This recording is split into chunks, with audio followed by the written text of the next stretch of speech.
Hi అండి అందరికీ. ఈరోజు అయితే మెంతికూర పప్పు ఎంతో టేస్టీగా.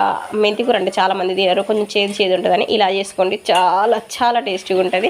ఇంకా మన ఫుడ్ వీడియోస్ అయితే వస్తాయండి. బిజినెస్ అంటే ఏమంటారు, ఒక డిన్నర్ అన్న పెడదాం అనుకుంటున్నాను. కాకపోతే పని ఒప్పుకున్నాను కదా, ఇది ఒక 2-3 మంత్స్ ఉన్నదనమాట. ఇట్లా ఇటు వంటకు వచ్చి చేసుకుంటూ అటు డిన్నర్ పెడదాం అనుకుంటున్నాను. ఈరోజు అయితే మెంతికూర పప్పు అండి. చూడండి, ఫుడ్ వీడియోస్ వస్తలేవు కదా, వేరే వీడియోస్ ఎక్కువ వెళ్ళట్లేవు. నాకు ఫుడ్ వీడియోస్ అయితేనే వెళ్తాయేమో అనిపిస్తుంది.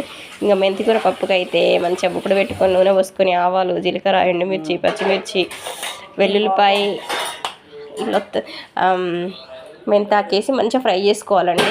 అంటే కొంచెం చేదు పోయేంత వరకు ఫ్రై చేసుకొని 2 టమాటాలు వేసుకోవాలి.